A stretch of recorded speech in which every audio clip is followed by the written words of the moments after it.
Je vais être témoin au milieu de ma génération, annoncer ta parole, éclairer le peuple qui te cherche, témoigner de ton amour à tout ce monde découragé, apporter ta guérison, Seigneur, tous les cœurs qui sont blessés, redire au monde que tu es bon, Seigneur. Bien-aimés dans le Seigneur, je vous salue au nom de notre Seigneur Jésus-Christ.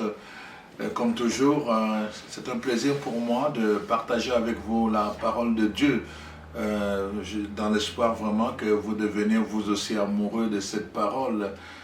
Dieu soutient toutes choses par sa parole, nous dit la Bible dans les livres des Hébreux. Il soutient toutes choses par sa parole.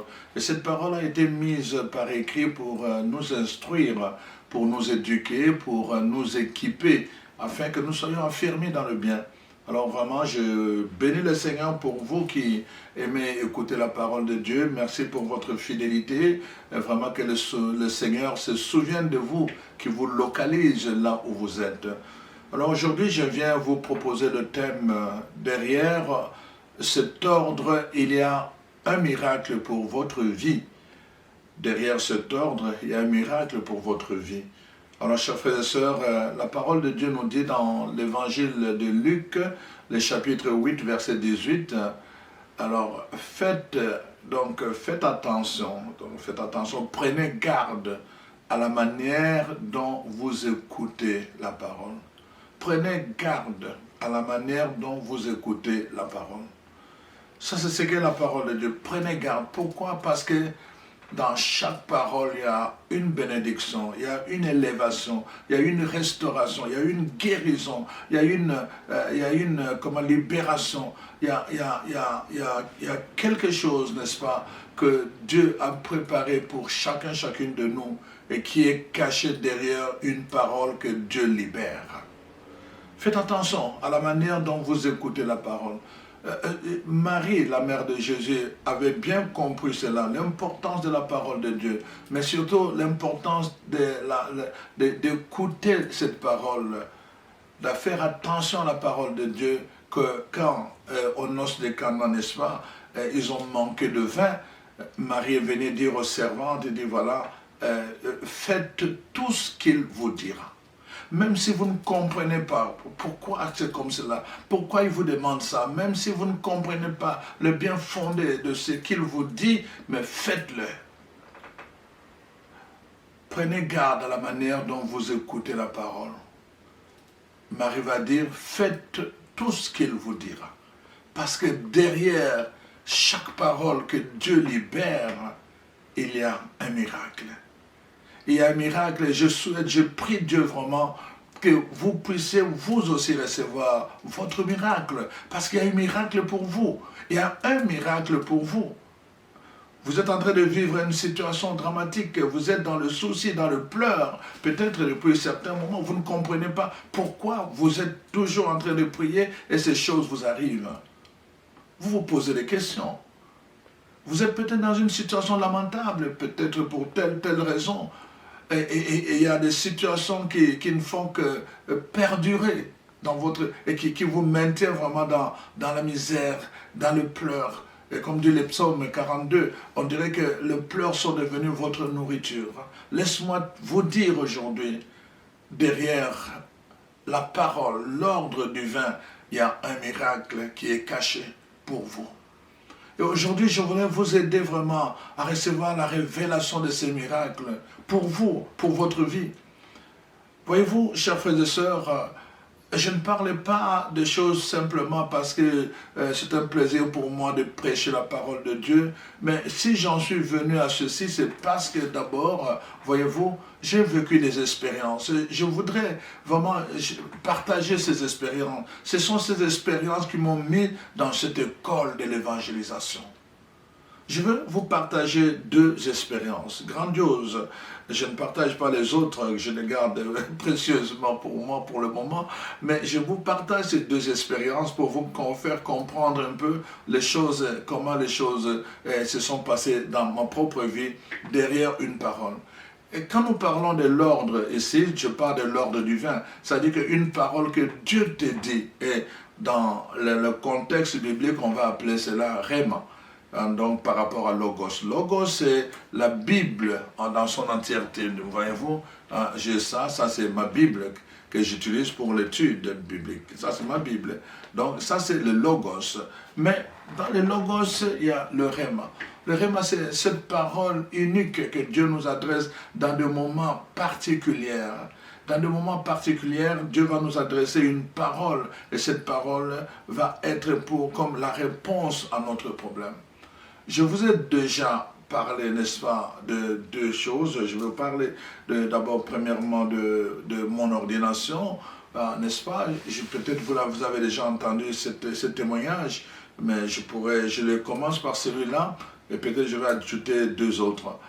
Alors, j'avais promis deux, mais peut-être ça va être trois. Peut-être, je laisse l'esprit me guider.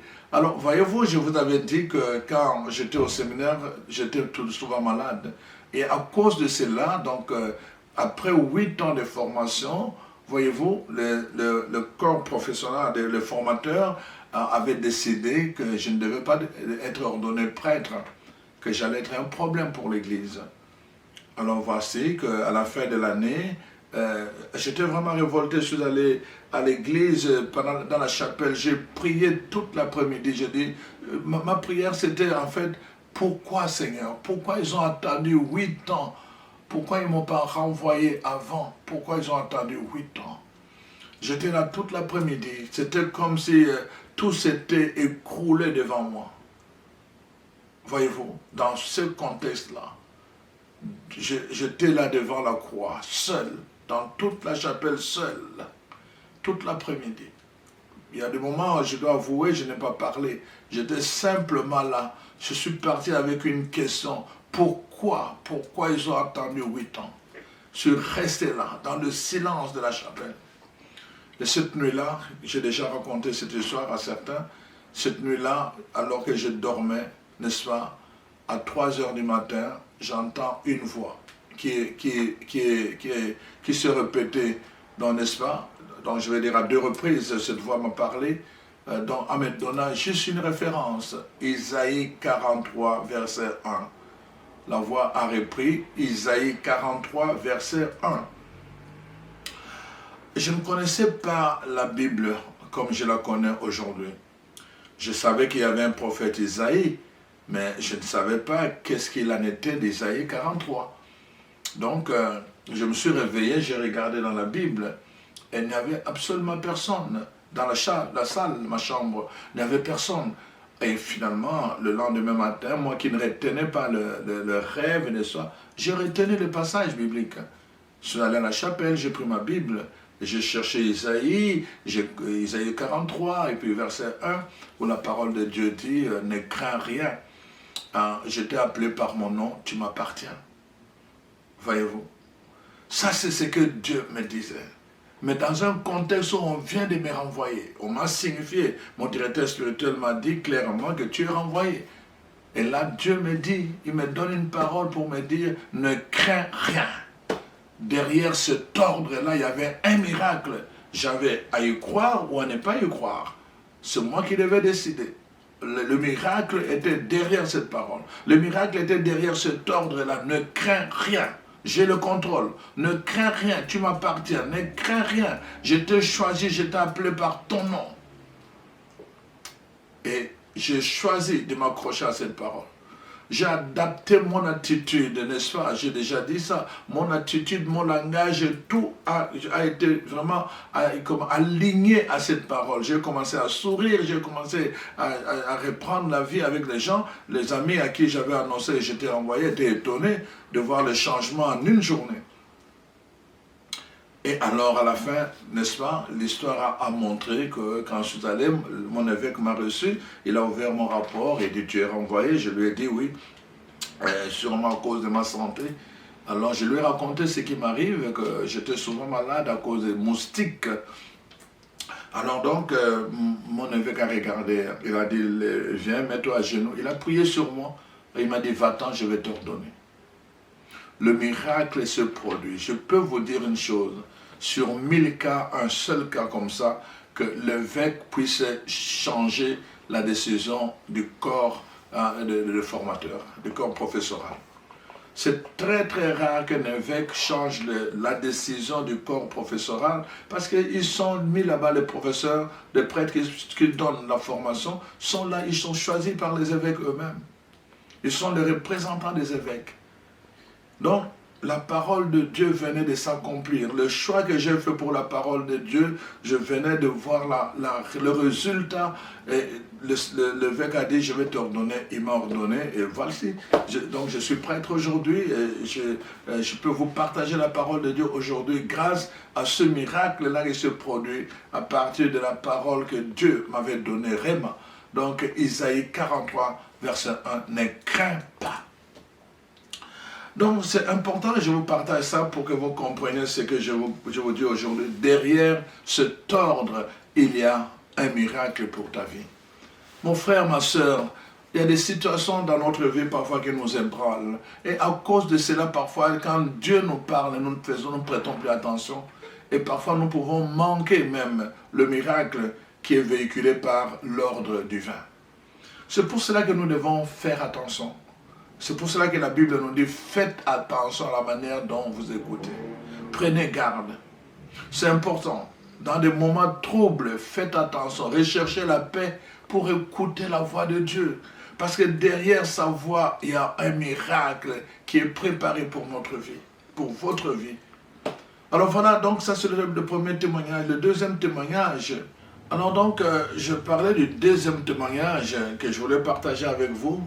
Ça concerne en fait ma transformation. Les gens qui me connaissent depuis mon enfance, ils savent que s'il y a une de caractéristiques qui me marquait, c'était la timidité.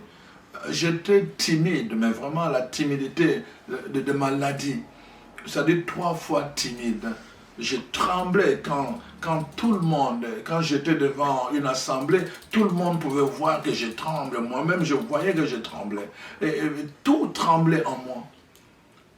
Je n'étais pas capable d'affronter des personnes, d'affronter des situations. J'ai vécu beaucoup de choses ridicules, simplement parce que je ne pouvais pas réagir. Même quand j'ai été puni plusieurs fois à l'école, parce que je n'avais pas la capacité de réagir, n'est-ce pas, alors que ce n'est pas moi qui étais l'auteur de ce qu'on me reprochait. Donc, mais je ne pouvais pas me défendre à cause de la timidité. Alors voyez-vous, quand j'arrivais quelque part, tout allait bien. Quand j'avais connu les gens, je commençais à m'habituer. Bon, tout allait bien. Je pouvais cacher ma timidité. Mais dès qu'on me changeait de communauté et que j'arrivais dans une nouvelle communauté, ça ressurgissait. C'était comme ça. Et c'était vraiment, c'était malsain. C'est quelque chose de gênant, vraiment, je vous assure, quand vous vivez la timidité comme je l'ai vécu il y a quelques années. Et alors donc, voici qu'un jour, finalement, j'étais dans une paroisse ici au Canada, et puis j'étais en train de prier, je dis, Seigneur, mais je ne peux pas témoigner de toi de cette façon. Cette timidité me met en contradiction avec tout ce que je professe, avec tout ce que j'enseigne. Ah, tu as libéré Paul, tu as libéré, viens me libérer, tu as libéré, n'est-ce pas, Moïse, et il avait la langue lourde, il bégayait, tu l'as libéré pour parler. Viens me libérer de cette timidité, Seigneur. Et pendant ce jour-là, pendant la messe, chers frères et sœurs, donc j'étais assis, j'avais préparé mon homélie sur papier parce que j'étais habitué à lire pour avoir l'assurance de bien prêcher. Alors, ce jour-là, j'étais avec mon homélie dans mon livre de prière. Et puis là, bon, on a commencé la prière et puis on est arrivé à la prière finale. On devait s'asseoir pour écouter la première lecture et la deuxième lecture le dimanche. On arrive après la deuxième lecture, on chante chez nous les catholiques, on chante Alléluia. Pendant qu'on chante Alléluia, les gens se lèvent parce qu'après on doit aller proclamer l'évangile. Et pendant qu'on chantait l'Alléluia ce jour-là, j'entends une voix qui me dit « Lâche tes papiers ». Moi, j'avais mon homélie dans ce livre-là de prière parce que je devais aller avec là où j'allais proclamer l'évangile et puis à partir de là, commencer à lire mon homélie. j'entends une voix qui me dit « lâche tes papiers ». Je me rappelle encore comme si c'était hier. Et je dis « pardon ». Mais je regarde, il n'y avait personne. Il n'y avait personne. Je disais pardon comme pour dire répète encore, je n'ai pas bien compris. Mais j'avais compris. On m'avait dit lâche tes papiers. J'avais compris.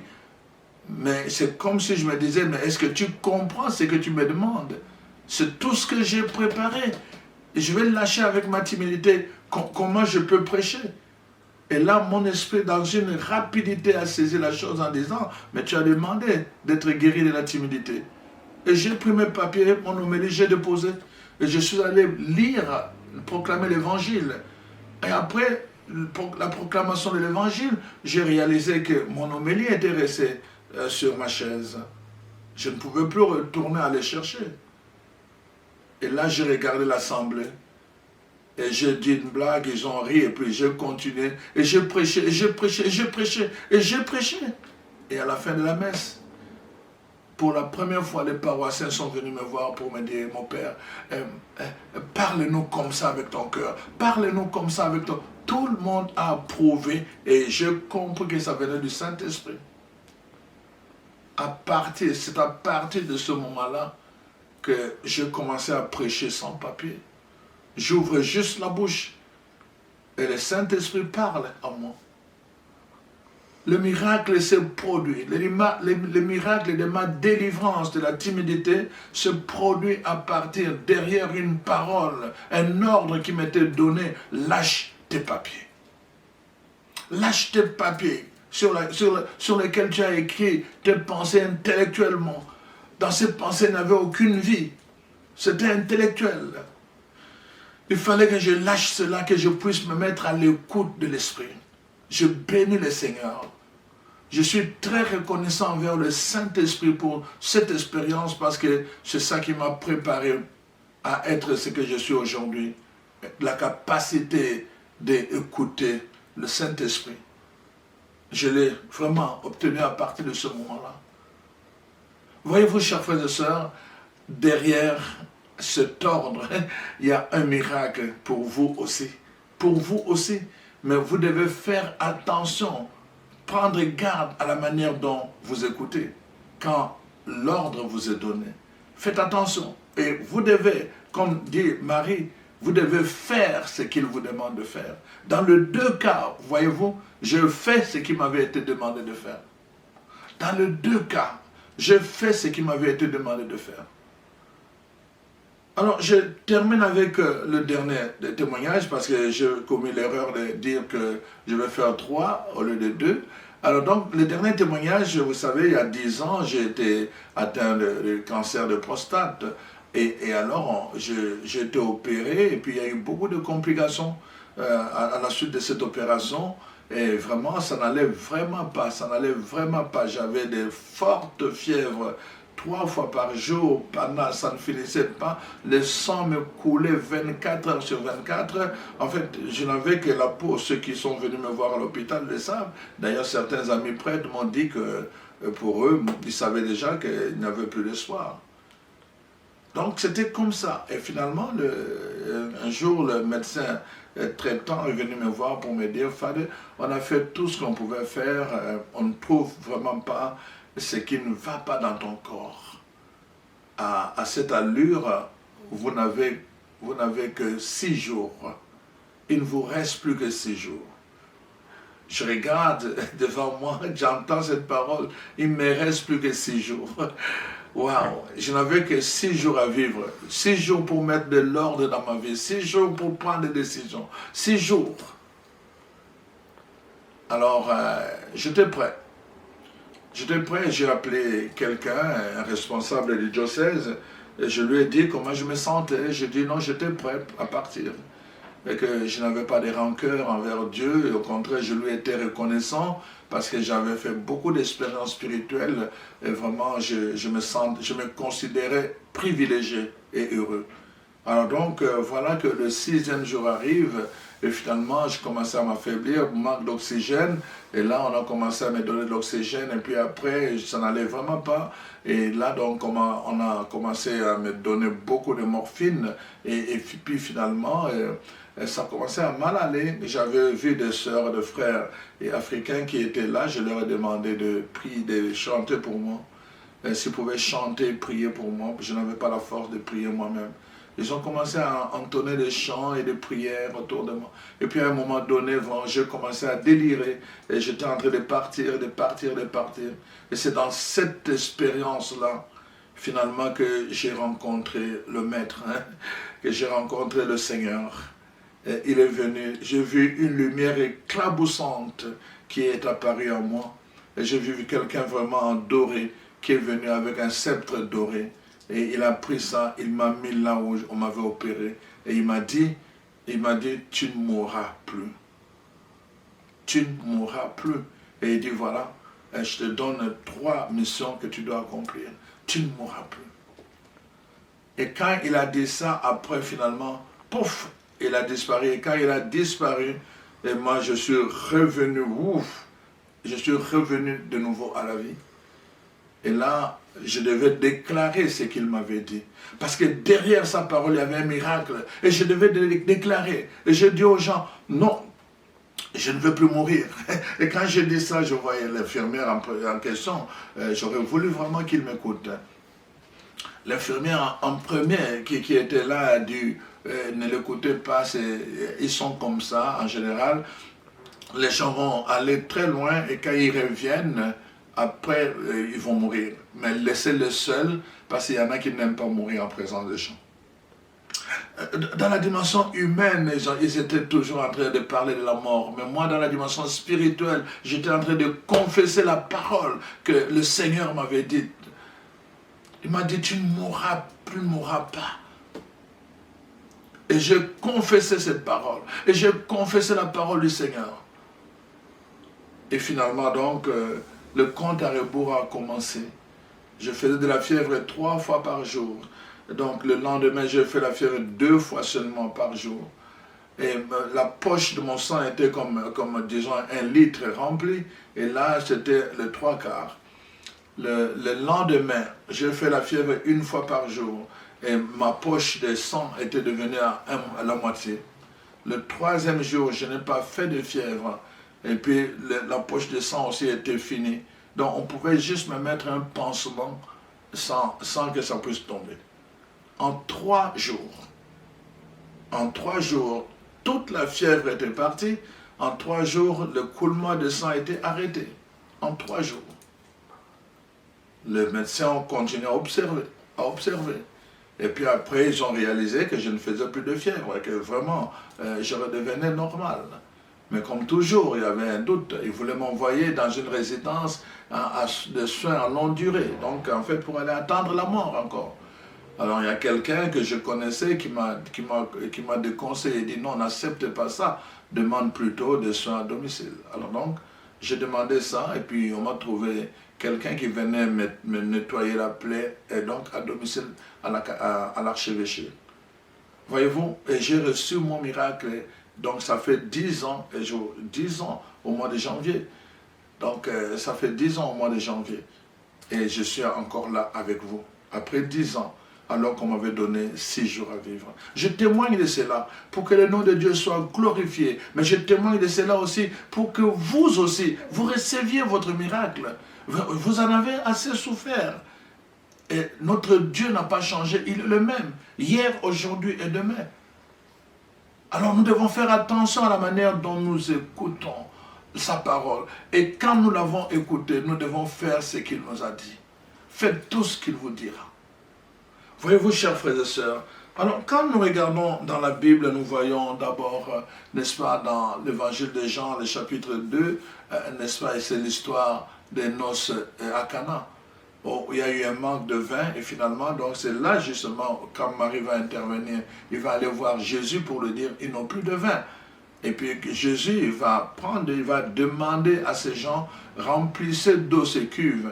Et ils vont remplir d'eau les cuves et puis après il leur dit, allez servir. Mais ces serviteurs, tout ce qu'ils ont vu, c'est de l'eau. Tout ce qu'ils ont vu, c'est de l'eau. Et ils devaient aller servir. Mais eux, tout ce qu'ils ont vu, c'est de l'eau. Mais ils ont marché dans la foi. Donc, ils puisaient de l'eau et quand ils allaient servir, ça devenait du vin. Ils puisaient de l'eau et quand ils servaient, c'était du vin. Ils puisaient de la foi à changer l'ordre des choses. Le miracle s'est produit parce qu'ils ont cru et parce qu'ils ont fait ce que Jésus leur avait dit de faire. Derrière cet ordre, il y a un miracle. Je ne sais pas ce que tu vis dans ta vie. Qu'est-ce qui manque? Le vin a manqué. Et Jésus vient avec une parole. Il te demande juste d'abord de remplir ce cuve d'eau et ensuite de servir. Tu dois croire, même quand tu ne comprends pas comment Dieu opère. Mais tu dois croire. Et c'est là qu'intervient le miracle, chers frères et sœurs. Dieu, il est là, seul. Lui seul peut changer ton histoire. Et il est capable de le faire parce qu'il est le Dieu des miracles. Voyez-vous?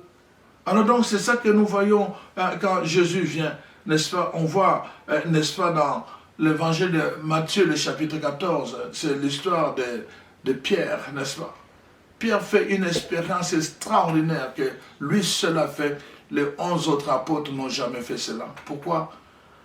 Il y avait une tempête, n'est-ce pas? Et ils étaient dans la barque, ballottés, des tempêtes ballottées. Et finalement, à la fin, la parole de Dieu nous dit, Jésus est venu, et puis il est venu. Quand ils l'ont vu, ils l'ont crié. Alors Jésus dit, non, c'est moi, n'ayez pas peur. Pierre lui dit, si c'est bien toi, ordonne que moi aussi je vienne jusqu'à toi. Il dit, oui, tu peux venir. Il dit, viens. Derrière cet ordre, il y avait un miracle. Donc, Pierre est sorti de la barque. S'il était resté dans la barque, il ne marcherait pas sur les eaux. Il est sorti de la barque. Il a marché comme Jésus.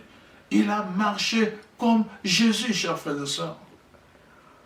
Pierre a marché comme Jésus. Le miracle se fait à partir du moment où, d'abord, nous faisons attention à la façon dont nous écoutons et deuxièmement, à partir du moment où nous faisons ce qu'il nous demande de faire. Et le miracle se produit. Pierre a marché, il a expérimenté le miracle. C'était possible de marcher sur les eaux. Et quand on a la foi, le miracle de Dieu s'est accompli. Chers frères et sœurs, je prie que vraiment que l'heure de miracle sonne dans votre vie. Que l'heure de miracle sonne dans votre vie, dans votre couple, dans votre foyer, dans votre famille. Que l'heure du miracle sonne. Je prie Dieu. Et nous voyons vraiment, Pierre a pu marcher et son histoire a été inscrite dans le livre de vie pour que nous puissions nous en rappeler. Et l'histoire entière en parlera. Voyez-vous, on se souviendra de ce fait-là, que Pierre avait marché sur les eaux. Ça, c'est vraiment très intéressant. Dans l'évangile de Luc, nous voyons au chapitre 5, n'est-ce pas, à partir du verset 4 à 5, on nous parle justement des apôtres qui avaient péché toute la nuit sans rien prendre. Et alors Jésus vient le matin et il est là, il était là, et il leur dit, allez dans les eaux profondes et jetez le filet et vous attraperez. Derrière cette parole, derrière cet ordre, il y avait un miracle. Il y avait un miracle et la parole de Dieu nous dit, alors ils ont obéi et ils ont jeté le filet de la même façon que Jésus leur avait demandé. Et à partir de ce moment qu'ils ont jeté le filet, la parole de Dieu nous dit, et alors ils ont jeté. Et ils ont attrapé beaucoup de poissons, de sorte qu'il fallait que le deuxième bateau vienne pour les aider. Pour les aider à ramasser tous les poissons qu'il y avait dedans. Le miracle, là où ils ont passé toute la nuit sans rien prendre, parce qu'ils ont obéi à un ordre, vraiment, l'ordre de Dieu, la parole que Dieu leur avait adressée dans un contexte déterminé. Et parce qu'ils ont obéi, le miracle s'est opéré. Je prie Dieu vraiment, je ne sais pas quel est votre problème en ce moment.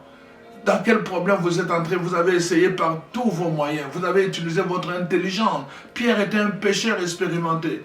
Peut-être dans votre domaine d'expérience, vous avez essayé par tous les moyens et vous ne réussissez pas toujours. C'est l'échec, échec sur échec. Laisse-moi te dire aujourd'hui que Dieu a un miracle derrière l'ordre qu'il te donne aujourd'hui. Demande d'obtenir ta parole de Réma. Parce que derrière cette parole, il y a un miracle que Dieu prépare pour toi, comme il a fait pour les autres. Voyez-vous, chers frères et sœurs, voilà, donc il n'y a pas d'échec pour Dieu, parce que le miracle vient corriger les erreurs de ta vie. Le miracle de Dieu vient corriger les erreurs de ta vie, mais ces miracles sont cachés derrière l'ordre que le Seigneur lui-même te donne à travers le Réma. C'est pour cela que tu dois faire attention. C'est pour ça que tu dois faire attention. Voyez-vous, cet homme, toujours dans l'évangile de Jean, chapitre 5, pendant 38 ans, il est resté là. Pendant 38 ans, à faire le même mouvement. Il venait, on le transportait. Et quand c'était son tour pour se jeter, il y avait quelqu'un de plus rapide qui allait avant lui et qui s'est jeté dans la piscine quand il bouillonnait. Et il était guéri et après, lui retournait. Pendant 38 ans, comptez le nombre de mois, comptez le nombre de semaines, comptez le nombre de jours, et vous allez comprendre quel drame pour cet homme. Pendant 38 ans, en train de faire la même chose. Et ce jour-là, Jésus vient et lui dit, veux-tu guérir? Veux-tu guérir?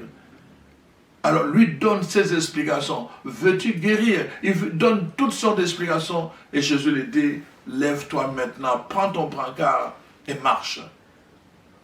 Il aurait pu dire, mais tu vois bien, ça fait 38 ans, je suis là. Il s'est levé. Il a fait un effort, il s'est levé. Et il a pris son brancard et il a marché. Chers frères et sœurs, je ne sais pas qu'est-ce qui t'a paralysé pendant des années. Qu'est-ce qui a paralysé ton mariage pendant des années? Qu'est-ce qui a paralysé ta famille pendant des années? Qu'est-ce qui a paralysé tes enfants pendant des années? Je ne sais rien, mais je sais une chose. Si tu reçois le Réma de Dieu, derrière cet ordre, il y a un miracle qui est caché pour toi et qui t'est destiné et que tu dois recevoir.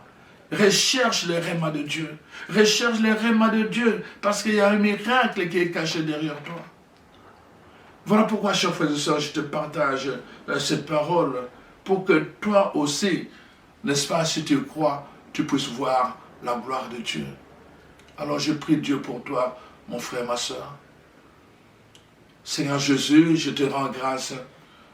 Tu es venu nous manifester la puissance de Dieu et son amour pour chacun de nous. Toi-même, tu as donné ta vie sur la croix pour que tout soit accompli pour nous. Tu nous as donné accès au trône de la grâce et de la miséricorde pour que nous soyons secourus dans tous nos besoins, en toutes circonstances. Et tu libères ta parole parce que tu soutiens toutes choses par ta parole. Par ta parole, tu fais concourir tous les événements, toutes les circonstances au bien de tes enfants. Alors je te prie, Seigneur, pour tous ceux et celles qui suivent cette capsule. Seigneur, localise-le et interviens dans leur vie pour que, Seigneur, ta puissance se manifeste et que ta gloire soit effective. Parce que toi seul peux changer notre histoire. Toi seul peux changer notre eau en un vin nouveau qui redonne encore joie. Toi seul peux nous relever, quel que soit le nombre d'années d'handicap que nous avons connu dans notre vie. Toi seul peux nous relever, Seigneur. Toi seul, Seigneur, peux nous sortir, Seigneur, de toutes nos tempêtes. Toi seul peux venir apaiser nos tempêtes et nous donner le pouvoir de les dominer nous aussi. Toi seul, Seigneur, peux nous sortir de nos cachots, de tout ce qui nous enferme dans le tombeau. Toi seul peux le faire, Seigneur, parce que quand tu libères ta parole, quand tu libères le Réma, derrière ta parole, il y a un miracle. Alors, Seigneur, permets que tes enfants reçoivent leur Réma aujourd'hui et qu'ils reçoivent en même temps aussi le miracle que tu as destiné pour corriger leur histoire. Je le demande à toi, Jésus le vivant, au siècle des siècles. Alors, chers frères et sœurs, soyez bénis au nom de ce même Jésus que nous avons prié. Amen et à la prochaine.